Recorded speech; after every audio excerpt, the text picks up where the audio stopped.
Medicare is very confusing. And I may or may not make it seem like it's more confusing, but I really am trying to demystify it to some level or another. Managed care plan, original Medicare, you shouldn't change it without understanding the consequences.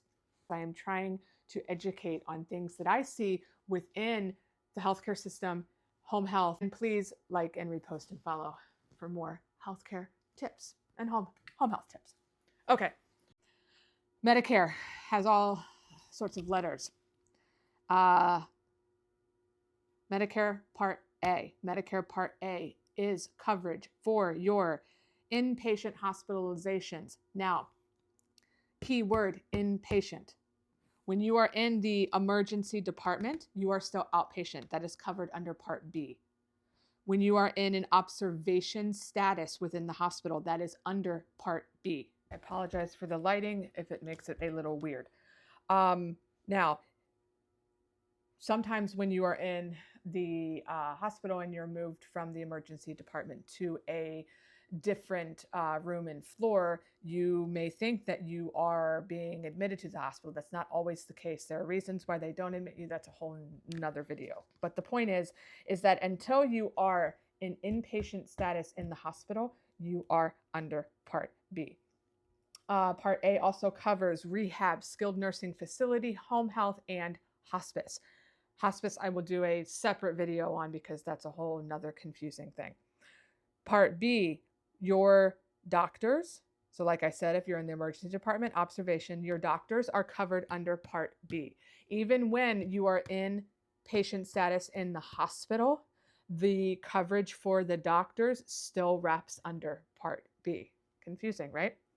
And which that means that all of your, 20% or whatever amount that you are cost sharing in this situation will still be there for the doctors, whatever your Part B coverage is.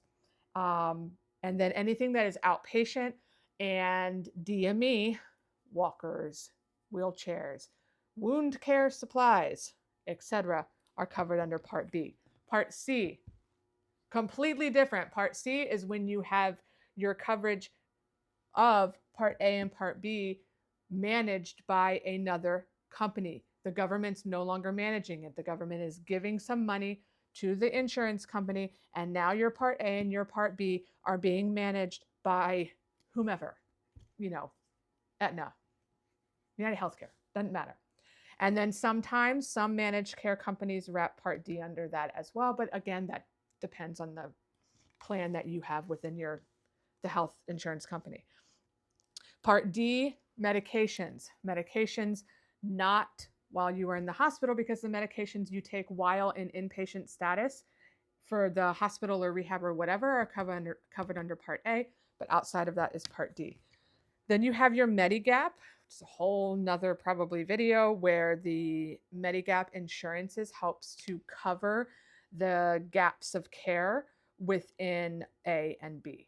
So the 20% for B or the out-of-pocket expense for A for the year, the Medigap can help with that. And there's different kinds. G covers most of everything in terms of coinsurance and all that. And then you have a plan N, which is you may or may not have copays.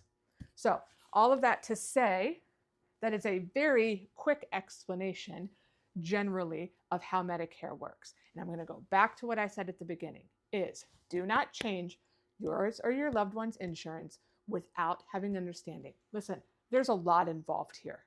So no one should ever be calling you and promising you the world, and you actually understand what the consequences are to all the letters. There's no way to do that if they come knocking or if they come calling.